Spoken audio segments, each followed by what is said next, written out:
This podcast is brought to you by Audible.com. Get a free audiobook download and a 30-day free trial at audibletrial.com/TSE. Audible has over 180,000 titles to choose from for your iPhone, Android, Kindle, or MP3 player. Simply go to audibletrial.com/TSE. The legend, the myth, the man himself, Tom Hopkins, is on the show today. We're going to have a great discussion about the art and the science of selling. You're going to love this one. Hey everyone, welcome to another great episode of the Sales Evangelist podcast. I'm your host, Donald Kelly, the Sales Evangelist, and I'm so excited for another great episode. I'm so excited to be here with you today and our special guest, Mr. Tom Hopkins. This is a little change. Typically on Mondays, you hear an episode from me, but today I wanted to switch things up a little bit. We have Tom Hopkins on a podcast. He's going to give us some great insight, some great information, and you can get connected with him. Tom actually has an event going on this weekend in North Carolina, Charlotte, North Carolina. So if anyone is in the area, anyone is close to North Carolina, or maybe you want to get out there and go to see Tom, I highly recommend that you get connected with him. You can find more information by going to thesalesevangelist.com/the-word-episode, then the number 279, thesalesevangelist.com/the-word-episode, and the number 279 to get connected with Tom, learn about his event and what he has going on. Highly recommend that you get connected with him. If you don't know Tom Hopkins is a man who sold 365 houses in 1 year. Dead serious. He'll talk a little bit more about that on a podcast episode. But he literally did. He was, just like held records and still hold records, some sales records in different industries. He's been very, very successful in the real estate market. And he's worked with a lot of sales professionals, a lot of companies, a lot of entrepreneurs, a lot of individuals for years. He's an author of many books, and he also has spoken to millions and trained millions of people. So we'll get a chance to connect with Tom. You get a chance to learn more about him, and afterwards get connected with him and pick his brain if you'd like. Send an email. Very nice guy. But today I want to give a highlight to one of our listeners, Kenya. Last weekend, Kenya opted in on the website, and I reached out to Kenya and found out that Kenya just recently got a promotion in a new position with a company, and she is kicking butt and doing awesome. So I want to tell you, congratulations, Kenya, and to keep hustling out there. And I wish you great success in all that you're doing in your new role, working with revenue growth for your organization. So congratulations. Awesome. Congratulations. And if you'd like to connect with me, you can find me easily. You can go ahead and find me on LinkedIn, Donald C. Kelly. You can find me on Twitter, Donald C. Kelly, or you can find me on Instagram, Donald C. Kelly. I share this because I really do like connecting with folks. Just tell me you listen to the podcast, you found the podcast or whatever, and I'd love to connect and chat. And you can go ahead and send me an email the old-fashioned way, donald@thesalesevangelist.com, or you can go ahead on Facebook, join our Facebook group, the Sales Evangelizers. This is a community for you, people like you who listen to the podcast, who are sales rep, who are entrepreneurs, who want to connect with other sellers, build strategic alliances, learn and grow and sharpen your sales skills. Simply just join our community. Check it out, the Sales Evangelizers on Facebook. I would love to connect with you and learn a little bit more. We're going to go ahead and dive into the episode. Tom has a lot of great information. I won't take up much more time, but sit back, get your pens, Evernote, whatever you have, and let's dive into this beast. Welcome to the show, Tom. Well, thank you, Donald. How have you been? I can't complain. And if I did, somebody would need to smack me. Well, I have a great word I teach that when anyone asks you how business is or how you're doing, even if you've had a tough day, just say unbelievable, because that covers it either way. That is so true. So true. Well, Tom, unbelievable. I'm having an unbelievable day, and I'm able to connect with you, so it's awesome. Great. Well, Tom, we're going to dive into this episode today, and folks, a lot of folks on this listening to this podcast have heard about you, learned about you, read one of your books, and so forth. But for those folks who are new to the podcast or new to sales in general, and they're trying to get their feet wet and want to get into the industry, why don't you tell us a little bit more about your background and what led you to become a master sales trainer? Well, I was very fortunate. After a short time in college, not a lot, I found real estate as my business. And I was very fortunate because I think one of the keys to happiness and success is if a person finds what I call their niche in life. And I call the niche in business finding something you love to do that's not work. And I have ever since I found the field of sales and marketing, I have never worked. because I just love what I've always done. And I spent 8 years in the real estate business and again, found my niche. And the way I became a trainer and motivator is all of a sudden I had a year where I sold 365 homes in 1 year, which it was not all every day, but it was averaged one a day for a year, which had never been done. And so that's when all of a sudden my phone started ringing and companies started calling and saying, no one can sell that many homes in a year. And I said, well, I did, and we've documented it. And so they started inviting me to speak. And then, of course, I wrote my first book, How to Master the Art of Selling. And then I subsequently have written 18 books. And so that's kind of my life. I just every week get on an airplane and fly somewhere in the world. And we do really go all over the world as far as anywhere where there are salespeople, like we do New Zealand and Singapore, Malaysia, and of course, Australia. And we love going to foreign countries because they love American selling. And so we just not only get a good response, but we have an awful good time doing it. And we've had 5 million people attend our seminar. And so it's just been a tremendous life, Donald, to spend your life teaching people in a wonderful art form called selling, has to be the finest way to live. And I sure have loved every single minute of my training and motivating salespeople. It is awesome to hear the enthusiasm and to hear the background. You don't know this at all, but I was listening to a YouTube video of you like way back, when I was back in the world of software sales. And it was just like so motivating and inspiring. And you can see, how you don't work. You truly do what you love. And I think that's a key point. And you're a huge proponent of the field of sales as a strong career opportunity. I mean, I have my reasons, but why do you think selling is such a great career opportunity, Tom? Well, first of all, many people hear the term selling or sales, and they're a little turned off because they have this precognition of what a salesperson is like or what selling is like. And in truth, the selling profession is really the opposite of what most people think it is. When you find a product that you believe in, and people on talk shows often ask me, Tom, I want to go into sales. I want to make a lot of money. Where's the place I can sell and make the most money? And I always say to them, Donald, don't look at your career like that. You need to find a product, a service. To me, it was real estate, but it can be other things, can be business machines, financial services, whatever it is. You got to find something you really love and you believe in, because people will say yes to whatever you are selling based more on your belief, your attitude, your conviction, then they'll say yes with your technical skills. So I found selling is not only a great career, but once you learn it and master it, find a product you love, get into a good company, you can then start making so much more money. I've always said that selling is the highest paid hard work and the lowest paid easy work in the world. And if you find something you love to do, and you get out there and work 2 to 3 years, you'll build a foundation of referrals to where you'll literally be able to make twice as much money in half the time and effort because you have found this wonderful career called selling. And so there's many people, I think, that aren't as happy as they would like to be on their day-to-day job. And I suggest that many of them go to some companies, talk about the field of selling, and there again, find something that you totally believe in. And then, of course, get training, get educated as to the 7 fundamentals of selling, and then go out and make a lot of money. So, of course, it's been a wonderful life for me. And, of course, it's 5 million folks that I've trained.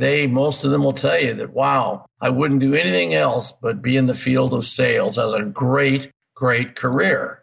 Here's a thought that came to mind too, Tom. Do you believe that only certain types of people can sell, or do you have to be born a seller? Well, this has been, Donald, a myth that I have combated all of my career, is that there really is no such thing as a natural born salesperson. No woman in the delivery room ever gave birth to a salesperson. The ones that have become the best, they were trained to be a good salesperson. And there's 2 extreme personalities. And this, I think, will be good for your listeners. the extreme temperaments and personalities are, first of all, the interesting extrovert. Now, the interesting extrovert, just by their title, they're the interesting people. They're extroverted. They're somewhat talkative. They really love to enjoy conversations. And they're the ones that gravitate naturally into the field of sales. Now, the opposite personality and temperament is called the interested introvert. Now, the interested introvert is somewhat humble, somewhat shy, timid, and they're the ones that don't think they might be able to sell because of fear of the rejection and so forth. But what I learned over the years is I'd rather take an interested introvert and train them on exactly how to do all the 7 fundamentals of selling. And they, I think, will long-term do better than the interesting extrovert who is too much gregarious and comes across like a salesperson. Because in our country, most people don't really like the profession of selling, which is such a shame. But it's been misunderstood. There's a lot of time people have purchased something they wish they'd never purchased. So they have kind of a bad taste for the profession of selling. But I feel that anyone can do well in selling if they're willing to become students of the art form. It's like anybody, I think, with enough practice and enough, good coaching could become a decent golfer, maybe not a great golfer. But I will say this, I have friends of mine that have dedicated themselves to the game of golf with lessons and practice, and they break 100, they break 90, so which is a decent weekend golfer. So I really will always say, if you want to become successful at any endeavor, find a mentor, find a coach, learn from them, and emulate the things of success. And I think you can do well in selling, regardless of your personality or your temperament. I totally agree with that. And I was one of those guys. I was that person who I wasn't finding success, Tom. And until I got to training, that's when I started to see the hockey stick and getting the mentor. So I agree with you. And that's one of the reasons why we started this podcast, man. There's too many people out there not getting access to, quality help and failing horribly. And we want to help them. So this is awesome. Well, and it's such a needed thing, too. I have a feeling that based on what I see happening in the last part of 2016 and next year and the year after, I just feel it's a great economic time for people to build their own business. And in a way, you are in business for yourself as a salesperson, and you do have the freedom, of course, the freedom to work twice as hard for a couple years to build momentum. But then once you get a reputation in your community, reputation in your industry, where people are sending you referrals, you'll never have to prospect again. And that's when the business of selling really becomes fun. And I've just loved it all my life. And most of my top income earning students of my training, they'll say the same thing. It's the funnest life you can have when you find a product you love and believe in and a company that has a good reputation in your community. So true. So true. And speaking about students, you mentioned that, you teach a 7-step sales process. Can you give us an overview of that process? Well, sure. All endeavors, all activities have fundamentals. If we were again talking about golf, if you went to a golf school, they would teach you 4 fundamentals before you ever went out and start hitting balls. And it's the grip, alignment, stance, and posture. That's the 4 fundamentals of a golf swing. Well, in sales, there's 7 fundamentals. And I'll quickly just go over them with you. The first is prospecting, which is finding the way to meet more people, either by the telephone or in person. And of course, prospecting is the foundation. You have to prospect your way out of having to prospect, but it starts with meeting and contacting more people. And there's 2 types of prospecting. There's non-referral, which you go out into a territory and meet people for the first time wherever your product is being marketed, or you get referrals from the people that you do sell who are willing to help you build your business because you did a nice job with them. So we have prospecting, number 1. Then, of course, the second fundamental is original contact, meaning people judge you in the first 15 seconds. And because of that, you have to come across in the first meeting of a person, either on the phone with what you say and your voice, or in person when you first meet a person out in your territory. So original contact is very, very important. Then the third fundamental would be what we call qualification. And qualification is asking the right questions to find out, are they the decision maker? Do they have the financial capacity to invest in your product? And so forth. And then, of course, after qualification, we then have step 4, which is presentation.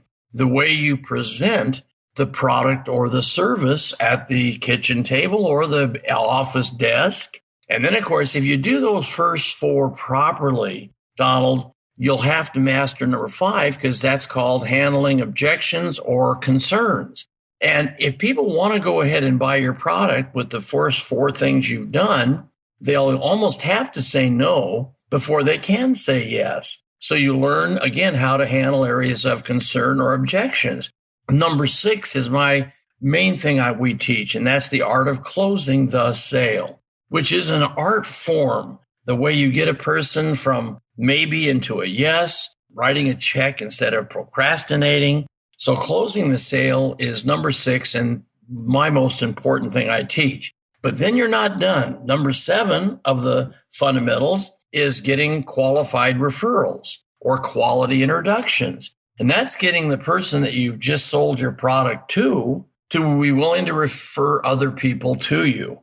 Now, if you as a pro master those 7 fundamentals, you will not only make a lot of money, but have a fabulous career, because you have, again, spent the time and effort to master the fundamentals. And again, you love what you do, and people will say yes because they see your excitement.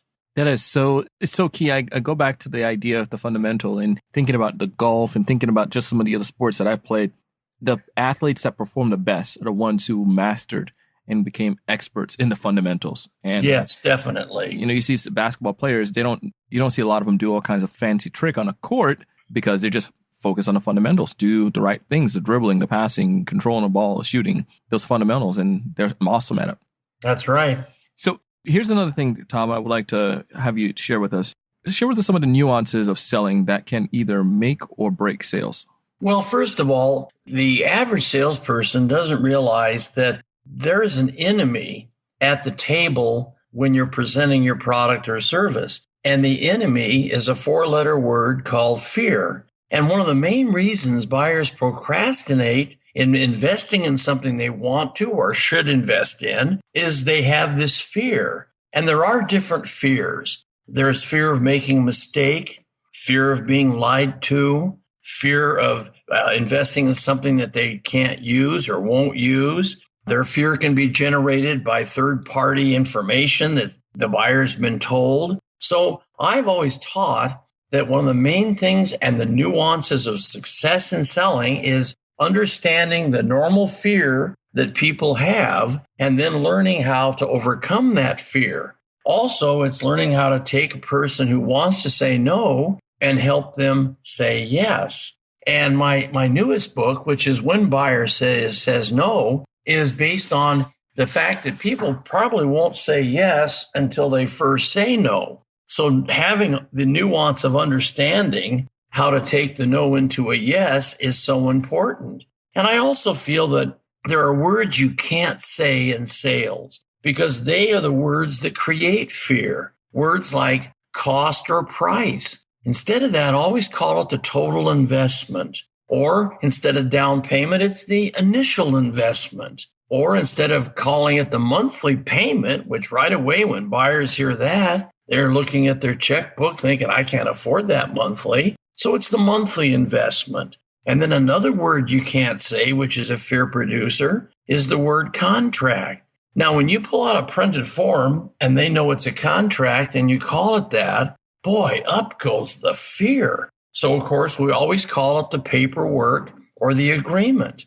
It's amazing how they let you draft up your feelings on the paperwork. They just don't want to get near a contract. And it's so true. And then, of course, here's a small little word, but it's the word buy. You know, when you say to someone, when you buy our product, many people don't want to buy. They're just looking, or they're the people that aren't ready to buy. So all of you listening right now, I hope you'll drop the word buy and use the word own. See, people love to own. They're just afraid to buy. So you in vehicle sales, it would never when you buy the vehicle, it's when you own the benefits of this wonderful vehicle. Are you in real estate? It's not when you buy in this area, it's when you own the pride of ownership in this area. So again, we all really are in the word business. And it's so important that you are careful of the words you say, because if it's sales jargon, which means words that are in the field of sales, right away they put up defense barriers. That's like the word sell. If I were working with you on a selling situation, I would never say, when we sell you our product, we use the words get them involved. We've gotten so many folks like you involved in our wonderful product. I think when we get you involved, you'll be thrilled. So here again, the words either create fear or build positive emotions.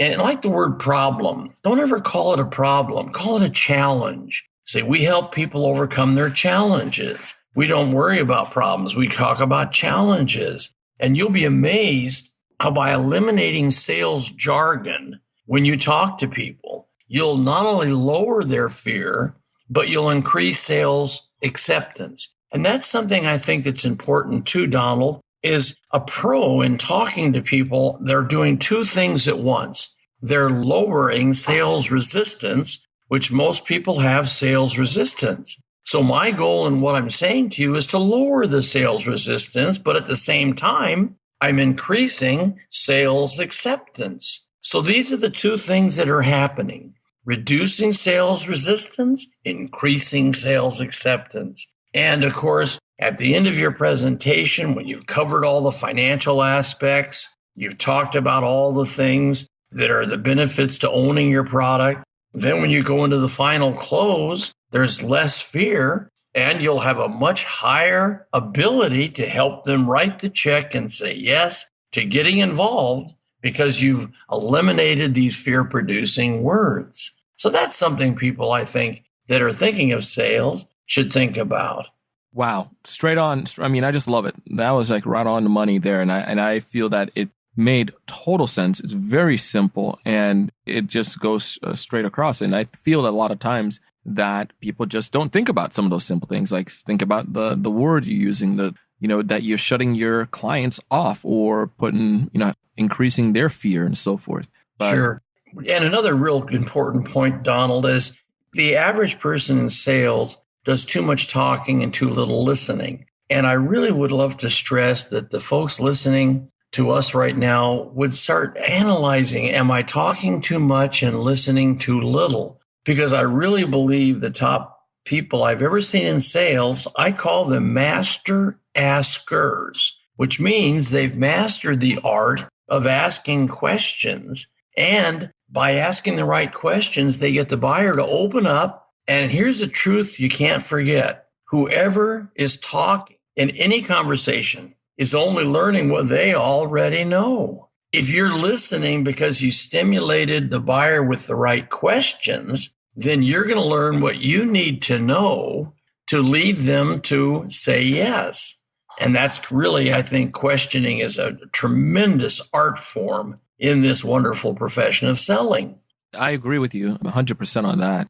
I've seen it to transform, average sellers into extraordinary sellers by them just changing the way they have those conversations and asking.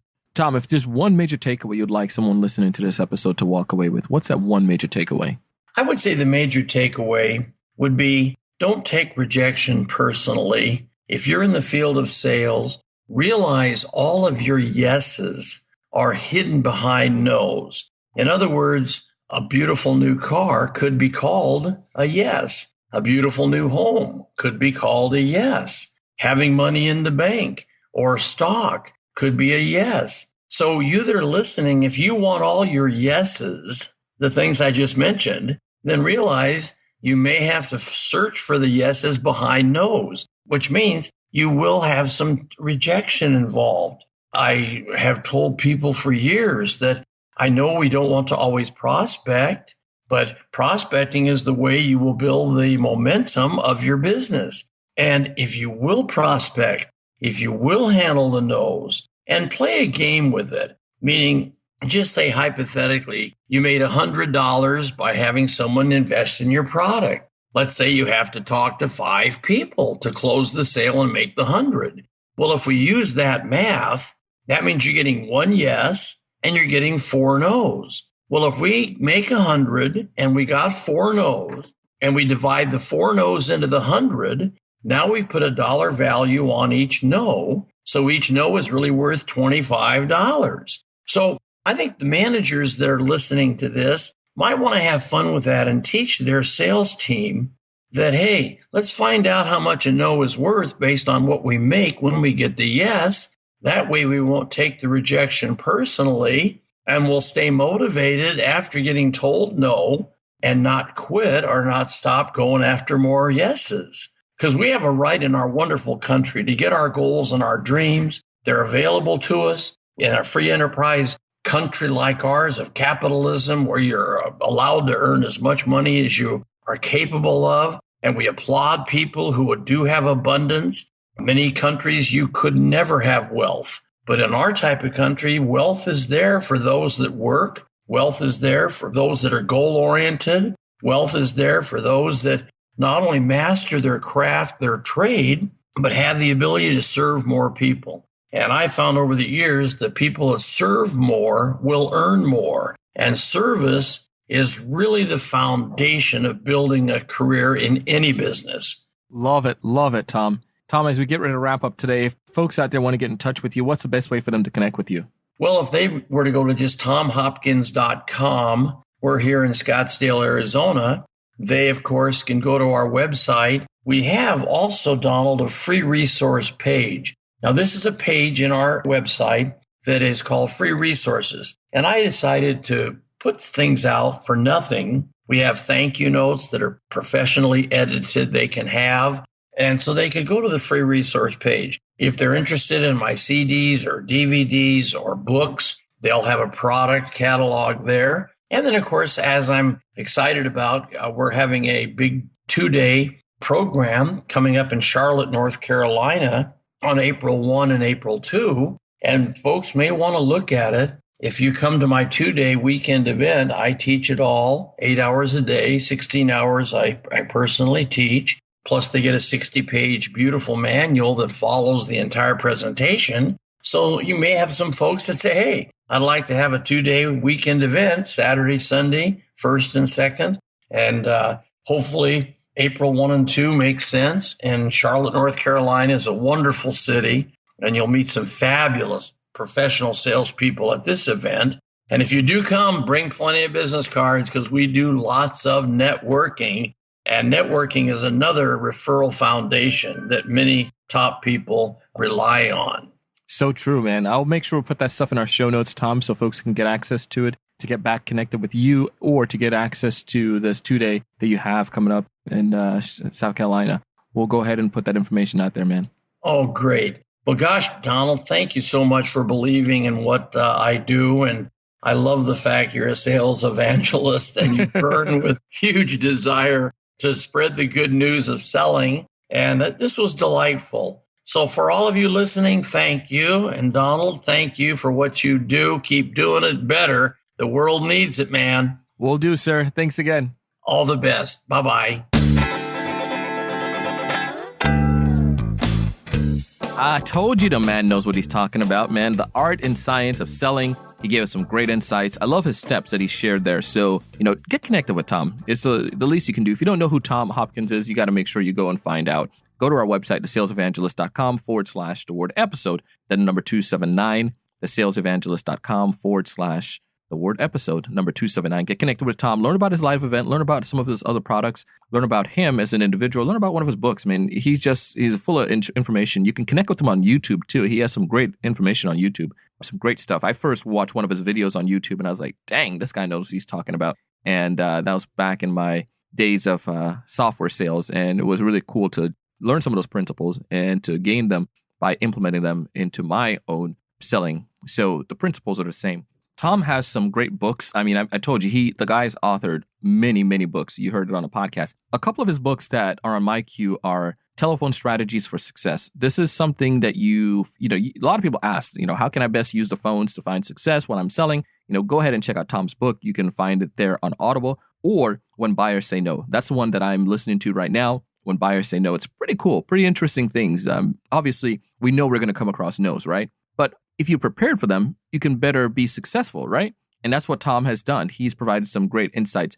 And as you know, I love Audible. It's something that one of the tools that I use often. I listen to books, whether I'm traveling or I'm, driving, or if I'm just working on content here at the house and I need to listen to something, I just put on my Audible and I can listen to a book. It is awesome. When I work out, sometimes if I'm not listening to a podcast, listen to some pumped up music, I'm listening to a book. And you can go ahead and just get a free copy of Tom's book by going to audibletrial.com/TSE. It's something Audible has worked out with us here at Sales Evangelist because I love the product. Even if I wasn't getting any type of affiliation with Audible, or if they weren't sponsoring a podcast, I would still talk about them because I just love it. So, go ahead and just go to audibletrials.com/TSE. Check it out. Get a free copy of the book. Enjoy Audible for 30 days and hope you find benefit with it. All in all, I bring on these guests because I want you to be successful. I want you guys to be happy. I want you guys to be able to just keep sharpening your sales skills and to just be dynamic. But again, I want you to be successful, I want you to be happy, but most importantly, I want you to go out and do big things.